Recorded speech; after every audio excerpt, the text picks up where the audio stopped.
Hello everyone, मेरा नाम है सोनम कुमारी और मैं आप सभी का स्वागत करती हूँ आज के सेशन में।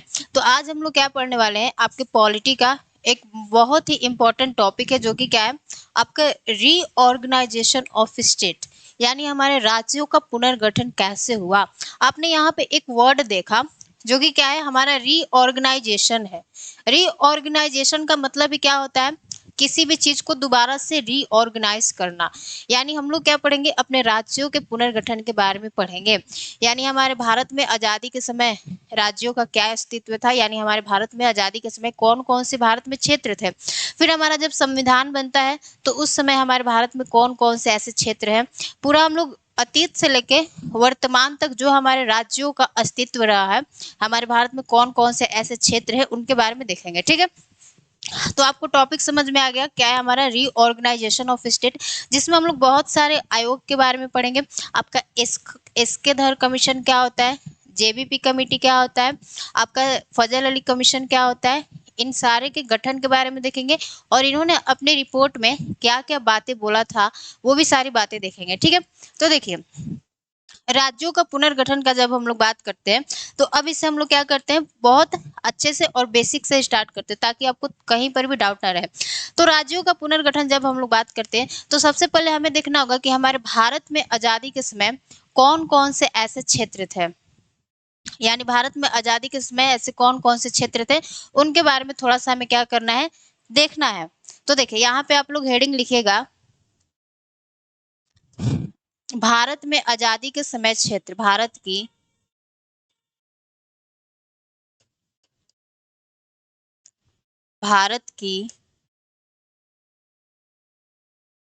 आजादी के समय क्षेत्र।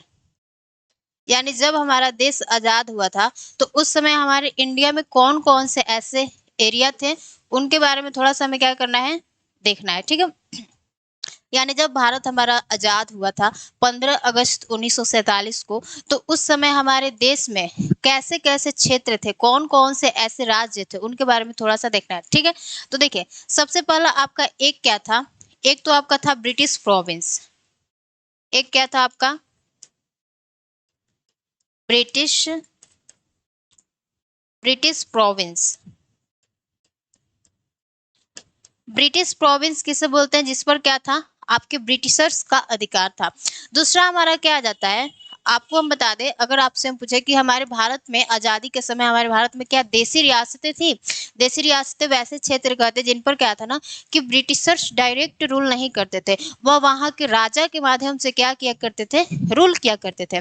तो आपसे अगर हम पूछे कि हमारे भारत में आजादी के समय कितनी देसी रियासतें थी, तो आप सबको पता होगा 352 से भी अधिक क्या थी, हमारी देसी रियासतें थी। तो एक हमारा कैसा क्षेत्र हो जाएगा, आपका प्रिंसली स्टेट हो जाएगा, प्रिंसली स्टेट। और एक हमारा क्षेत्र आ जाता है, आपको पता होगा कि जैसे हमारे भारत में ब्रिटिश ईस्ट इंडिया कंपनी आती है, उसी तरह आपके हमारे भारत में और बहुत सी कंपनियां आती है रूल करने के लिए, जैसे फ्रांस हो गया, डच हो गया, बहुत सी कंपनियां आती है। तो फ्रांस ने भी क्या किया था, भारत के कुछ क्षेत्रों पर क्या किया था, और पुर्तगाल ने भी भारत के कुछ क्षेत्रों पर कब्जा किया था। लेकिन हम लोग क्या देखते हैं कि 15 अगस्त 1947 को आपका देश आजाद होने के बाद भी क्या होता है कि जो हमारा फ्रांस है और जो पुर्तगाल है, ये अभी तक भी हमारे भारत देश के कुछ क्षेत्रों पर कब्जा बनाए रखते हैं।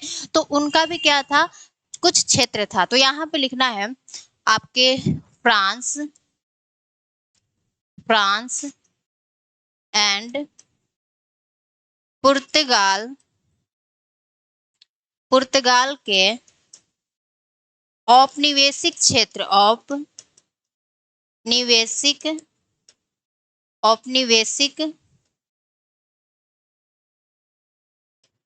ठीक है, अगर मैं आपसे पूछूं कि हमारे फ्रांस और पुर्तगाल के कौन कौन से औपनिवेशिक क्षेत्र थे, तो वो आपका आ जाता है, गोवा आ जाता है। गोवा जो कि आपके पुर्तगाल के अंडर में था, जिसे हम लोग 1700 आपके 1961 में आजाद करते हैं। ठीक है, 1947 में हमारा देश आजाद हो गया था, लेकिन आपका गोवा एक ऐसा क्षेत्र था जिसे पुर्तगालियों ने कब छोड़ा था, तो आपके 1961 में। तो आपका एक तो आ जाता है गोवा, आपका गोवा आ जाता है। सेकंड हमारा क्या आ जाता है, पुडुचेरी आ जाता है, पुडुचेरी। पुडुचेरी पर किसका कब्जा था अगर मैं आपसे पूछूं, तो आपके पुडुचेरी पर फ्रांस का कब्जा था, जिन्होंने 1954 में क्या किया था, उन्हें उसे आजाद किया था। ठीक है, गोवा आ गया, पुडुचेरी आ गया, और आपका दादरा नागर हवेली आ जाता है, और हमारा दमन दीव आ जाता है। तो यहाँ पे लिखना है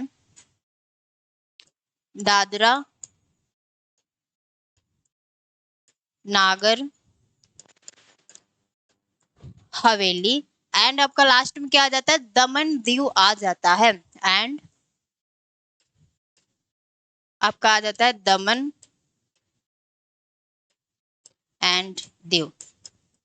ये हमारे ऐसे भारत के क्षेत्र थे जहां पर आपके आजादी हमें मिलने के बाद भी क्या होता है, इस क्षेत्र पर आपके फ्रांस और पुर्तगाल का क्या होता है, कब्जा होता है। तो हमने क्या देखा कि हमारे भारत की आजादी के समय क्षेत्र कौन कौन से थे, तो आपके तीन क्षेत्र थे। एक था आपका ब्रिटिश प्रोविंस, सेकंड हमारा प्रिंसली स्टेट था, थर्ड हमारा क्या था, फ्रांस एंड पुर्तगाल के औपनिवेशिक क्षेत्र, यानी ऐसे क्षेत्र जिन पर फ्रांस और पुर्तगाल का अभी भी क्या था, कब्जा था। गोवा हो गया, पुडुचेरी हो गया, दादरा नागर हवेली हो गया, और आपका हो गया दमन दीव। इतना बात आपको समझ में आ गया। अब हम लोग देखते हैं कि जब हमारा भारत यानी जब हमारा संविधान बनता है, तो संविधान का पहला आर्टिकल हमारा क्या कहता है कि भारत जो है वह क्या होगा, राज्यों का संघ होगा। तो जब राज्यों का संघ होगा, तो अब हमें क्या करना चाहिए था, राज्य को बनाना चाहिए था। यानी हमारे भारत में कौन कौन से ऐसे राज्य है वो तो थोड़ा सा डिसाइड करना होगा ना। तो आपके संविधान के प्रारंभ में राज्यों को चार कैटेगरी में बांटा गया था, यानी चार श्रेणियों में बांटा गया था, ए बी सी और डी करके। अब हमें देखना है कि ए में कौन से ऐसे स्टेट थे, बी में आपका कौन सा राज्य था, सी में कौन से ऐसे राज्य आते थे, और डी में कौन से ऐसे राज्य आते हैं। देखिए, तो यहाँ पे लिखिए प्रारंभ में,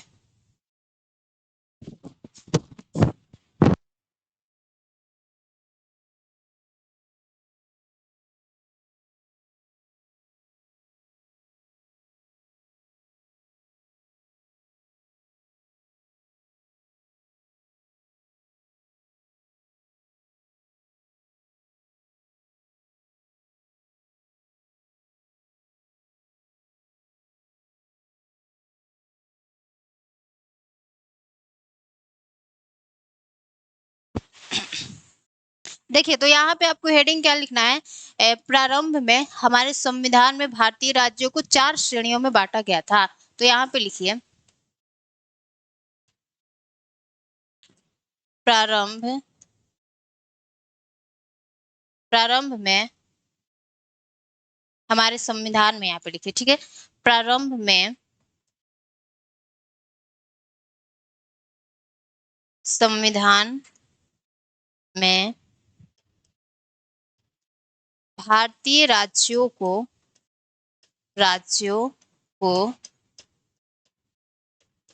चार श्रेणियों में बांटा गया था, चार श्रेणियों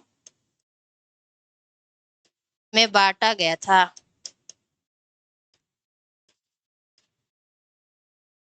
बांटा गया था, ठीक है। हमने क्या कहा कि जब हमारा संविधान बनता है, तो हमारे संविधान में क्या किया गया था, आपके राज्यों को चार कैटेगरी में बांटा गया था। जैसे आपका पार्ट ए हो गया, पार्ट ए पार्ट ए में कौन कौन से स्टेट आते थे वो मैं आपको फिर से बताऊंगी, ठीक है, अच्छे से। और आपका एक था पार्ट बी, आपका पार्ट बी था, फिर आपका पार्ट सी करके ऐसे था, पार्ट सी, और फिर आपका आ जाता है पार्ट डी। तो अब हमें देखना है कि हमारे पार्ट ए में कौन कौन से ऐसे राज्य थे, और आपके पार्ट बी में कौन कौन से ऐसे राज्य थे, पार्ट सी में कौन कौन से राज्य थे, और पार्ट डी में कौन कौन से राज्य थे।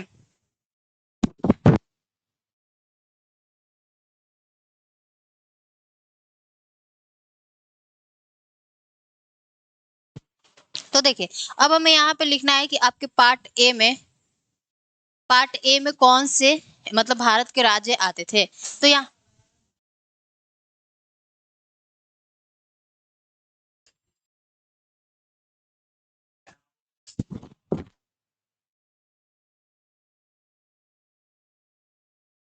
एक मिनट, आपको मैप लगवा रही हूँ, ठीक है, ताकि आपको समझ में आ जाएगा, लगाइए। हाँ।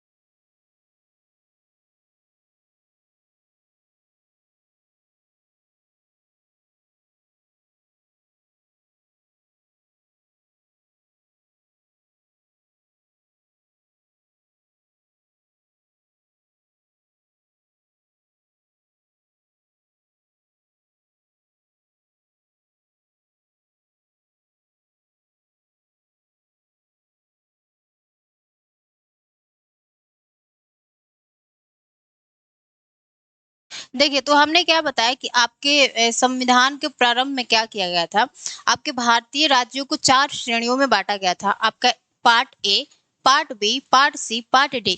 अब हमें देखना है कि आपके पार्ट ए में हमारे भारत के कौन-कौन से राज्य आते थे और पार्ट ए में किस क्षेत्र को रखा गया था।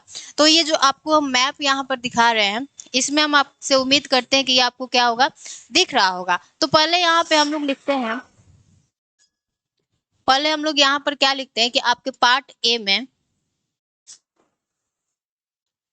यानी पार्ट ए में कौन से क्षेत्र को रखा गया था, तो पार्ट ए में रखा गया था आपके ब्रिटिश प्रोविंस को। यहाँ पे लिखना है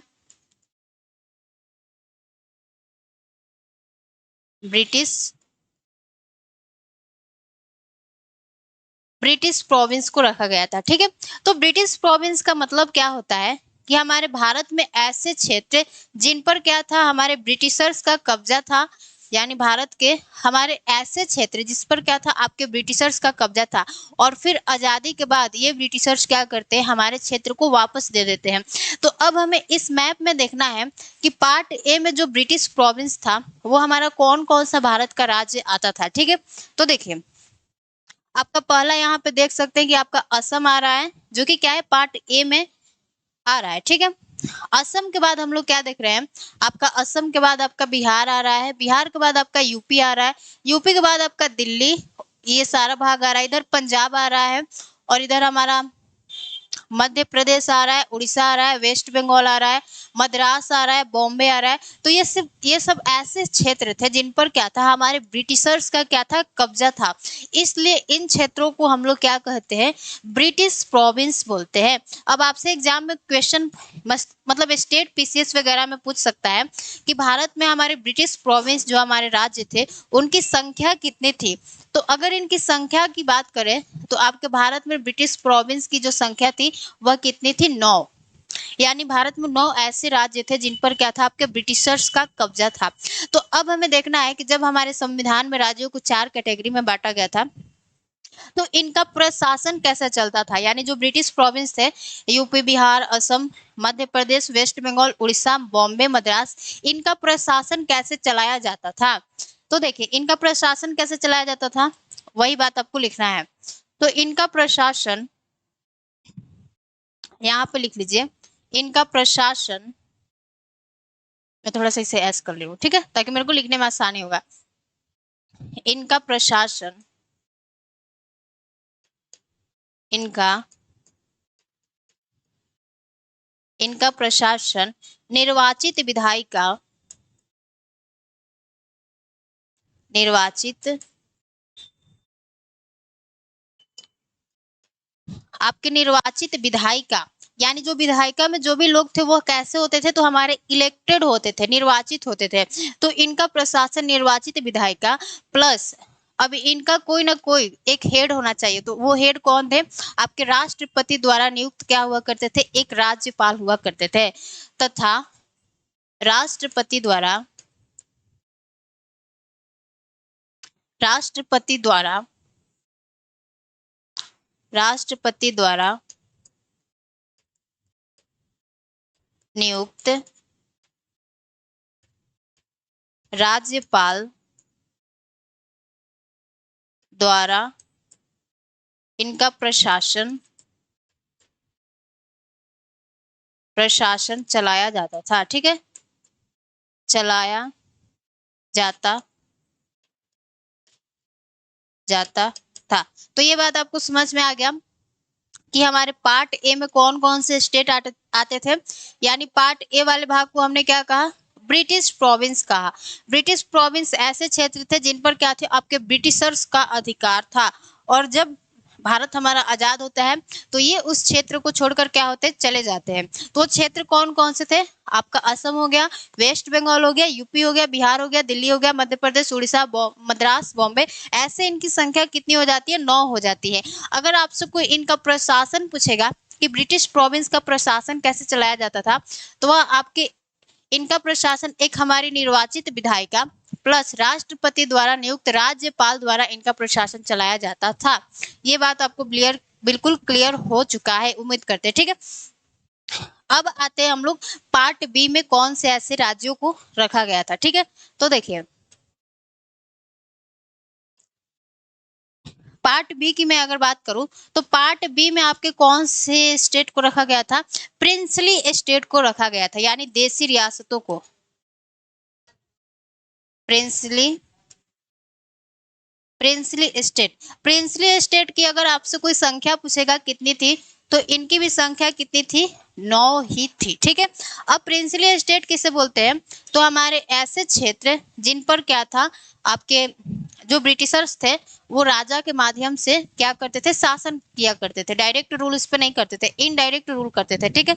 तो प्रिंसली स्टेट, आप पार्ट ए में देखा आपने, क्या देखा कि जो रेड कलर में है, यानी जो रेड कलर में है वो तो हमारा क्या हो गया, ब्रिटिश प्रोविंस हो गया। लेकिन पार्ट बी जो भी आपको येलो कलर में ये दिखाई दे रहा है, वो सब क्या होंगे, देशी रियासत होंगे। जैसे जम्मू कश्मीर येलो कलर में है तो वह क्या होगा, आपका देशी रियासत होगा। जैसे आपका राजस्थान हो गया, राजस्थान में भी राजा रजवाड़े रहा करते थे, तो वो भी क्या था, आपका एक देशी रियासत था।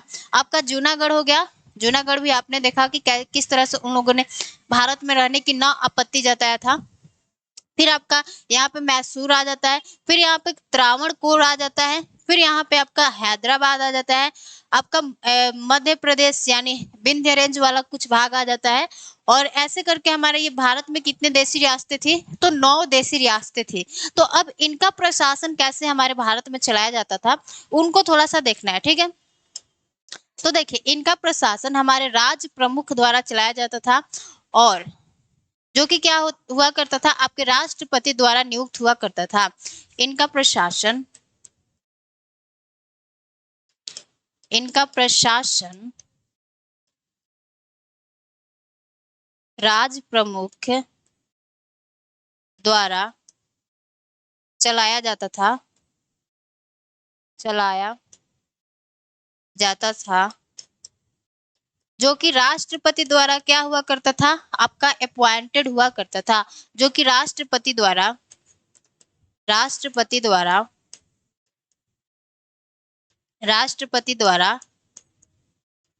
अपॉइंटेड हुआ करता था। लेकिन अब यहाँ पे सवाल आता है कि ये जो राज्य प्रमुख है वह तो अपनी मनमानी कर सकता था, आता बोलता कि हम आज से अपने राज्य में ये कर रहे हैं वो कर रहे हैं, मनमानी करता। तो इसलिए एक क्या किया गया, आपके निर्वाचित विधायिका को भी बनाया गया, तथा निर्वाचित यहाँ पे लिख लीजिए, तथा निर्वाचित विधायिका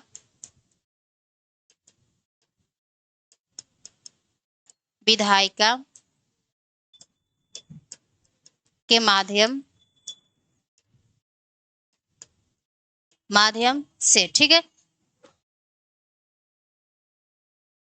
तो यहाँ पे आपने क्या देखा कि आपके जो बी स्टेट थे, जिसे प्रिंसली स्टेट हमने कहा, ये जो येलो कलर में दिख रहे जितने भी हमारे राज्य हो गए, जम्मू कश्मीर हो गया, राजस्थान हो गया, जूनागढ़ हो गया, हैदराबाद हो गया, आपका मैसूर हो गया, त्रावणकोर हो गया, ये सभी क्या थे, आपके देशी रियासत थे। देशी रियासतों का प्रशासन कैसे चलाया जाता था, तो इनका प्रशासन हमारे राज्य प्रमुख द्वारा, यानी जो राज्य का प्रमुख हुआ करता था उसके द्वारा, जो कि आपके राष्ट्रपति द्वारा अपॉइंटेड यानी नियुक्त हुआ करता था, प्लस एक हमारी निर्वाचित विधायिका भी हुआ करती थी। अब आते हैं हम लोग अपने पार्ट सी वाले भाग में, यानी यहाँ पे क्या लिखना है आपको, पार्ट सी। तो आपके पार्ट सी में कैसे स्टेट आते थे? आपका कमिश्नरी स्टेट आता था। कमिश्नरी स्टेट नाम से ही पता चल रहा है कि इनका प्रशासन कैसे चलाया जाता होगा। तो आपके कमिश्नर द्वारा, यानी जो हमारे राष्ट्रपति हैं वो कुछ कमिश्नर को आयुक्त करते थे, मतलब नियुक्त करते थे, सॉरी, और उनके द्वारा क्या हुआ करता था, हमारे कुछ क्षेत्रों का प्रशासन चलाया जाता था। जैसे यहाँ पे पार्ट सी आपको दिख रहा है, यानी जो हमारा पार्ट सी ऐसे कलर में क्षेत्र दिख रहा है, वह क्या था? आपका कमिश्नरी स्टेट था। जैसे यहाँ पे आपको कच्छ दिखाई दे रहा होगा हिमाचल प्रदेश के नीचे वाला कुछ क्षेत्र हमारा था, ये सब क्या क्या थे? तो आपके थे कमिश्नरी स्टेट। ठीक है, तो यहाँ पे लिखिए सी में हमारे कौन आ जाते हैं? आपके कमिश्नरी स्टेट। इसको मैं रेड कलर से ही ले लेती हूँ,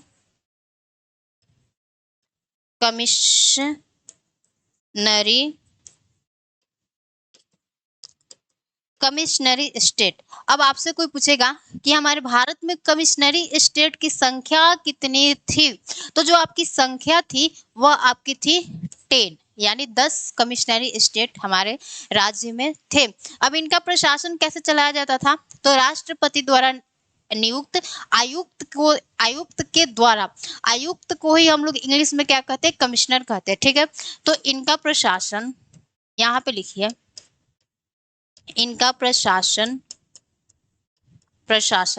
राष्ट्रपति द्वारा नियुक्त, राष्ट्रपति द्वारा नियुक्त एक आयुक्त द्वारा, आयुक्त को ही इंग्लिश में क्या बोलते हैं? कमिश्नर बोलते हैं। आयुक्त द्वारा चलाया जाता था। ठीक है, चलाया जाता था, चलाया जाता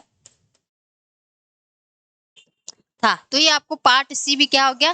क्लियर हो गया कि पार्ट सी में ऐसे राज्य थे जिन्हें हम लोग कमिश्नरी स्टेट बोलते हैं। इनका प्रशासन हमारे राष्ट्रपति द्वारा नियुक्त आपके आयुक्त द्वारा चलाया जाता था। आयुक्त को ही हम लोग इंग्लिश में क्या कहते हैं? आपका कमिश्नर बोलते हैं। अब आ जाता है हमारा बस एक, जो कि क्या था? आपका पार्ट डी। तो पार्ट डी में कौन से ऐसे स्टेट थे जिनको रखा गया था? उसमें हमारे यूनियन टेरिटरी को, यानी केंद्र शासित प्रदेशों को रखा गया था। ठीक है, यहाँ पे लिखिए पार्ट डी। तो पार्ट डी में किसको रखा गया था? आपके यूनियन टेरिटरी को, यूनियन टेरिटरी को रखा गया था। अब आपके यूनियन टेरिटरी का शासन यानी प्रशासन हमारे भारत में कैसे चलाया जाता था? तो आपके राष्ट्रपति के द्वारा उपराज्यपाल के माध्यम से। तो यहाँ पे लिखिएगा इनका प्रशासन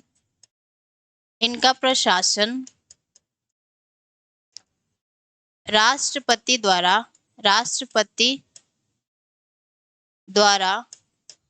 उपराज्यपाल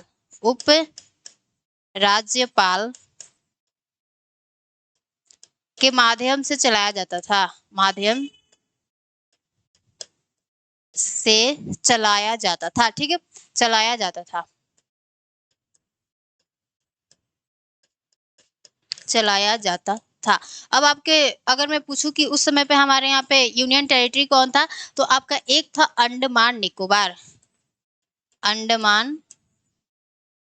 अंडमान एंड निकोबार। अब वो सारे स्टेट को याद नहीं रखना है कि पार्ट ए में कौन कौन से थे, ऐसे एक दिमाग में आइडिया होना चाहिए कि हमारे पार्ट ए में कौन कौन से आते थे। तो जैसे आपका रेड कलर का जो है वो सारे पार्ट ए के हमारे क्षेत्र, जैसे असम हो गया, यूपी हो गया, बिहार हो गया, मध्य प्रदेश, उड़ीसा, मद्रास, बॉम्बे। ठीक है, ऐसे आपको एक आइडिया मिल जाएगा।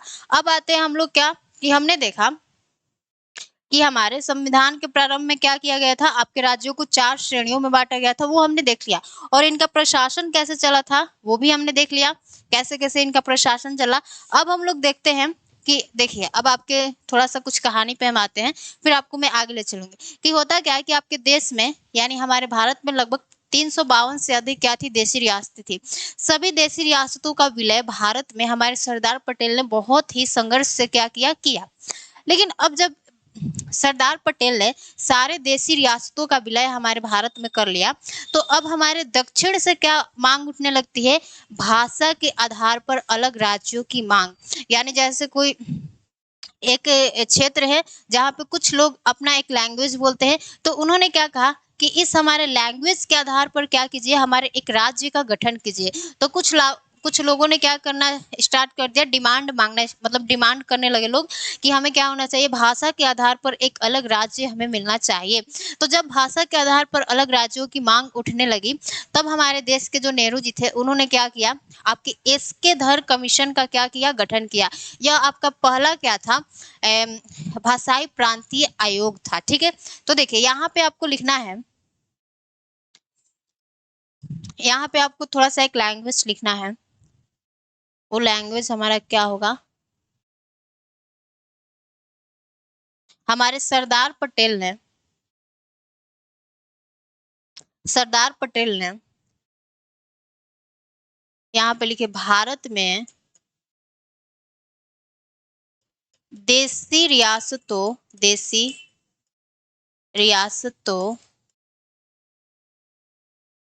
के विलय के बाद दक्षिण से भाषा के आधार पर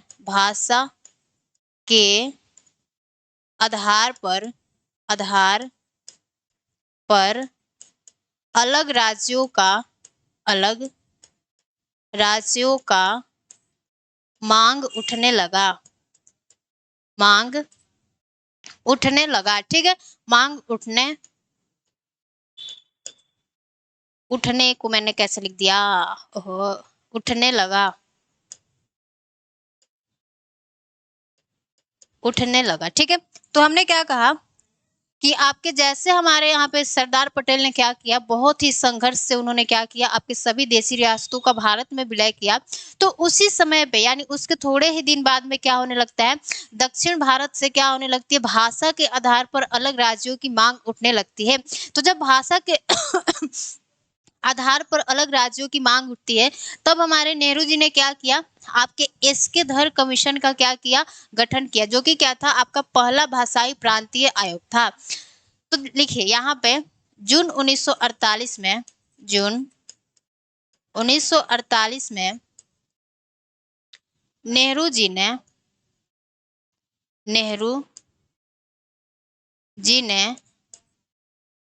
जी ने आपका क्या किया, नेहरू जी ने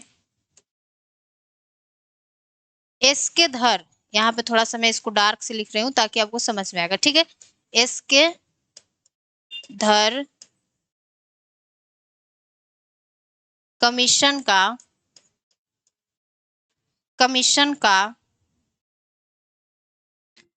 का गठन किया। ठीक है, जब भाई भाषा के आधार पर अलग राज्यों की मांग उठने लगी, एक मिनट,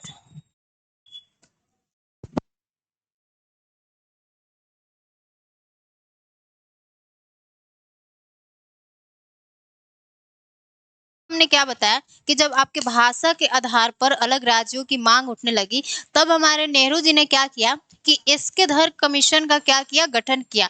ये जो आपका एसके धर कमीशन था, यह क्या था, पहला भाषाई प्रांतीय आयोग था। तो यहाँ पे लिख लीजिए, यह पहला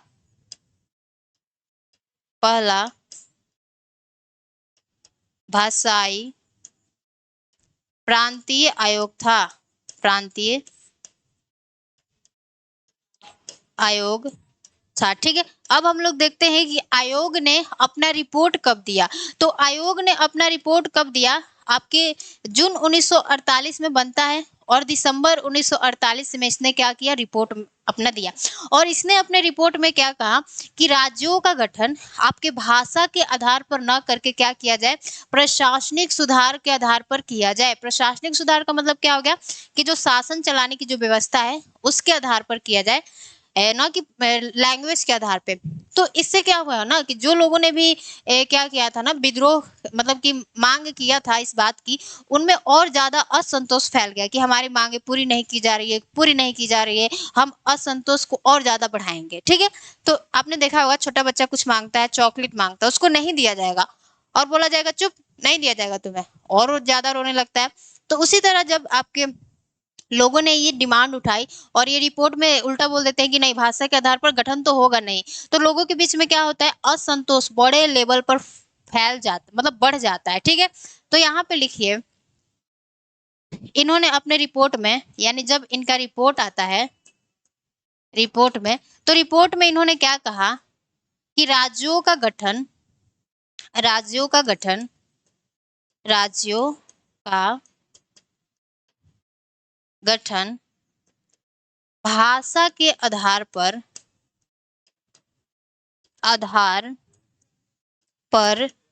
न करके प्रशासनिक सुधार के आधार पर किया जाए। प्रशासनिक सुधार के आधार पर किया जाए। सुधार के आधार पर किया जाए। आधार पर क्या किया जाए? किया जाए। क्या? तो गठन। ठीक है, किया जाए। अब इससे क्या हुआ, लोगों में असंतोष क्या हो गया, और ज्यादा बढ़ गया। ठीक है, यहाँ पे लिखिए, इससे लोगों में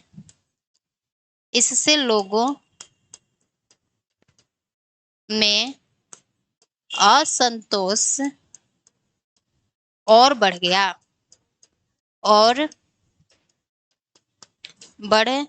ठीक है, तो जब असंतोष और बढ़ गया, तब नेहरू जी ने क्या किया, फिर से हमारे दूसरे भाषाई प्रांतीय आयोग का गठन किया, जिसका नाम क्या था, जेवीपी कमेटी। उस आयोग का नाम क्या था, जेवीपी कमेटी। तो यहाँ पे लिखिए,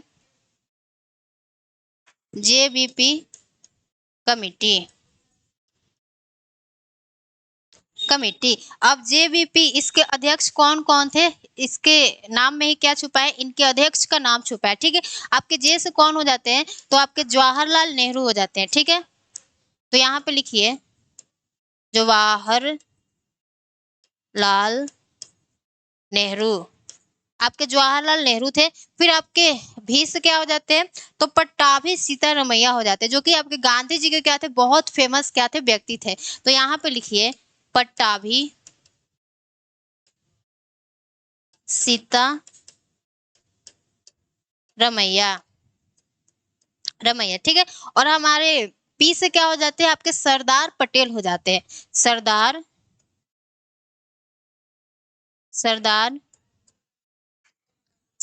पटेल हो जाते हैं। ठीक है, अब ये जेबीपी कमेटी बनता है, इसने अपने रिपोर्ट में क्या कहा, इसने भी अपने रिपोर्ट में क्या किया, इस हमारे एसके धर कमीशन का ही क्या किया, फेवर किया, और उसके फेवर में इसने क्या किया, रिपोर्ट दिया। यानी इसने भी कहा कि राज्यों का गठन भाषा के आधार पर न करके क्या किया जाए, आपके प्रशासनिक सुधार के आधार पर किया जाए। तो इसने भी अपने रिपोर्ट में, यहाँ पे लिखिए,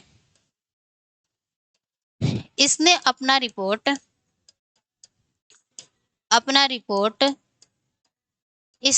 रिपोर्ट इसके धर कमीशन के फेवर में दिया। यानी धर कमीशन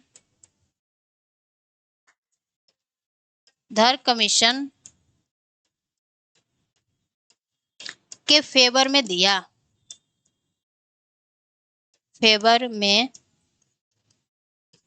दिया। तो जब इतनी सारी बातें लोगों ने अपने लेवल पर किया और कुछ सरकार पे असर नहीं पड़ रहा है, तब हमारे आते हैं एक बहुत ही महान व्यक्ति, जिनका नाम क्या था, पोट्टी श्री राम लल्लू। यहाँ पे उनका मैं नाम लिखती हूँ, उनका नाम क्या था, पोट्टी श्री राम लल्लू। यहाँ पे देखिए, उनका मैं इमेज नहीं ले पाई हूँ, लेकिन आप लोग क्या कीजिएगा, थोड़ा सा गूगल पे उनका इमेज देखिएगा, कितने उनमें शालीनता और विनम्रता उनके इमेज में ही दिखता है। ठीक है, तो यहाँ पे लिखिए, पोट्टी श्री राम लल्लू। ये आपके व्यक्ति कहाँ के थे, तो ये आपके व्यक्ति थे आंध्र प्रदेश के। ठीक है, आंध्र प्रदेश के थे। ये आपके कहाँ के थे, तो आपके आंध्र प्रदेश के थे। और ये बहुत ही बोल सकते हैं कि आपके गांधी जी के क्या थे, ये अनुयायी थे। ठीक है, मतलब उनके साथ रहा करते थे। तो ये बहुत ही अच्छे व्यक्ति थे, और इनका मांग क्या था, तेलुगु भाषा के लिए क्या किया जाए, एक अलग से राज्य का गठन किया जाए। यानी देखिए, यहाँ पर क्या पहले था ना हमारा, यहाँ पे आप सबको पता है, मद्रास हुआ करता था, यानी तमिलनाडु हुआ करता था। तो यहाँ पे क्या हुआ करता था, आपका तमिल बोला जाता था, तमिल। और इसके इस भाग में क्या हुआ करता था, मतलब ये तेलुगु बोला जाता था और ये दोनों क्या थे, एक ही में थे। तो बहुत से लोगों को ना तमिल तेलुगु ये थोड़ा सा समझने में क्या हुआ करता था ना, कठिनाइयां हुआ करती थी। तो इसलिए पोट्टी श्री राम लल्लू का कहना था कि हमें तेलुगु भाषा के आधार पर क्या कीजिए, हमारे अलग राज्यों का मांग कर दीजिए, क्योंकि हमारी बहुत सी मांगे हैं जो कि यहाँ पे सुनी नहीं जा रही है, सरकार हम पे ध्यान नहीं दे रही है हमें हमारे लैंग्वेज के कारण। तो इनका मांग क्या था, तेलुगु भाषा के आधार पर, तेलुगु भाषा के आधार पर, आधार पर अलग राज्य का मांग, अलग अलग राज्य का गठन। ठीक है, यानी इनकी मांग क्या थी, तो तेलुगु भाषा के आधार पर अलग राज्य का गठन। और इसके लिए इन्होंने क्या किया, आपका भूख हड़ताल कर दिया। भूख हड़ताल कब से कब तक था, तो आपके 19 अक्टूबर, आपके 19 अक्टूबर से लेके आपके 15 नवंबर, नवंबर नहीं आपके दिसंबर तक चला था। ठीक है, 15 दिसंबर तक क्या इन्होंने किया, 15 दिसंबर 1952 तक इन्होंने क्या किया, तो आपका भूख हड़ताल किया। और इस भूख हड़ताल के कारण इसकी क्या हो जाती है, इनकी क्या हो जाती है, मृत्यु हो जाती है। यानी 58 दिन के भूख हड़ताल के बाद इनकी क्या हो जाती है, मृत्यु हो जाती है। 58 दिन के बाद इनकी क्या हो जाती है, तो डेथ हो जाती है। इनकी क्या हो जाती है, डेथ हो जाती है, मृत्यु हो जाती है। तो जब मृत्यु हो गई, और ये जो हमारे पोट्टी श्री राम लल्लू थे, ये कोई इनका पहला मतलब कि हड़ताल नहीं था। इससे पहले इन्होंने आपके 4 हड़ताल कर चुके थे, जो कि क्या था, आपके दलितों से क्या था, संबंधित था। ये इनका 5वां क्या था, हड़ताल था। इन्होंने पहला हड़ताल क्या किया था कि दलितों को मंदिर में प्रवेश करने का अधिकार दिया जाए। पहले आपने सभी ने देखा होगा कि दलितों को किस तरह से ट्रीट किया जाता था, उनके साथ में मंदिर में नहीं जाना है, उस कुआं से उसने पानी भर लिया तो हम नहीं भरेंगे, हमारा अशुभ दिन हो जाएगा। बहुत सारी बातें, ये प्रथाएं उस समय पर चल रही थी। तो ये पोट्टी श्री राम लल्लू का क्या था, 5वां अनशन था। 4 अनशन यह कर चुके थे, जिसमें से क्या था, आपके दलितों से संबंधित था। ठीक है, तो जब इनकी 58 दिन की भूख हड़ताल के बाद मृत्यु हो जाती है, तब हमारे सरकार ने क्या कहा कि अब तो जो आपका प्रोटेस्ट है वो बहुत बड़े लेवल पर हो गया था। और अगर सरकार उस समय पे आपके आंध्र प्रदेश, जो कि भाषा के आधार पर गठित होने वाला हमारा पहला राज्य बनता है, उसका अगर गठन नहीं करती तो ये क्या होता, सरकार को हटना पड़ता। ठीक है, तो देखिए अब इनका डेथ हो गया, तो अब क्या होता है, इनके मरने के बाद क्या किया जाता है, आपके मद्रास में से 13 जिला को निकाल कर क्या किया जाता है, आपके आंध्र प्रदेश का गठन किया जाता है भाषा के आधार पर। कौन सी भाषा, तो तेलुगु भाषा के आधार पर। ठीक है, तो यहाँ पे लिखिए 1 अक्टूबर 1953 को मद्रास के 13 जिलों, 13 जिलों से 13 जिलों से 13 जिलों से आपके आंध्र प्रदेश आंध्र प्रदेश का गठन किया जाता है, गठन किया जाता है, जो कि क्या था, आपके भाषा के आधार पर गठित होने वाला क्या था, पहला राज्य था। यहाँ पे लिख लीजिए, जो कि भाषा के आधार पर गठित होने वाला पहला राज्य है, जो कि भाषा के आधार पर, जो कि भाषा के आधार पर गठित होने वाला, गठित होने गठित होने वाला होने वाला पहला राज्य है। ठीक है, पहला राज्य है। अब क्या हो गया, आपके आंध्र प्रदेश का गठन तो हो गया, कैसे, वो भी भाषा के आधार पर। तो अब क्या होने लगी, हमारे पूरे भारत में, संपूर्ण भारत में क्या होने लगी, भाषा के आधार पर अलग राज्यों की मांग उठने लगी। तब सरकार ने क्या किया, आपके 1953 में क्या किया, फजल अली कमीशन का क्या किया, गठन किया। अब यहाँ पे लिखिए फजल अली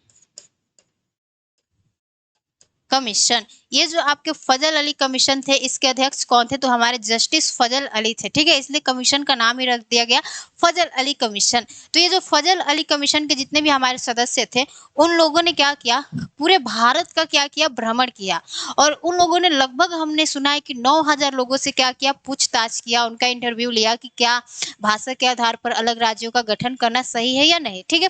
तो इस तरह इन्होंने पूरे भारत का भ्रमण किया, और यह आपकी जो कमीशन है, यह बनती है कब, आपकी कब बनती है? तो आपके 1953 में बनती है, और इसने अपना रिपोर्ट कब दिया? 1955 में दिया। तो इसने अपना रिपोर्ट कब दिया?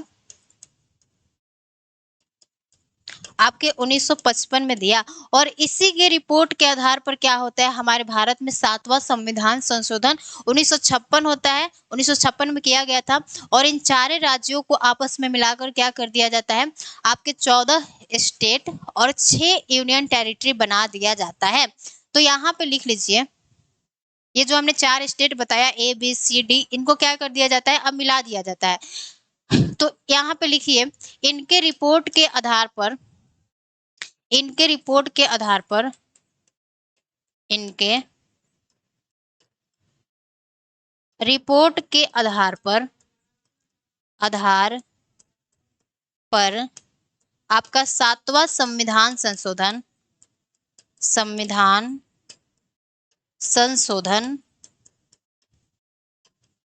1956 में होता है तथा इन चारों राज्यों को आपस में मिलाकर, तथा इन चारों राज्यों को आपस में मिलाकर, यानी आपस में मिलाकर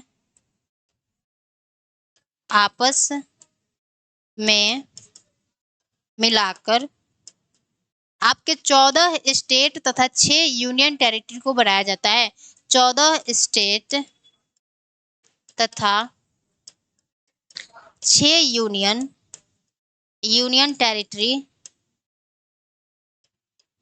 टेरिटरी को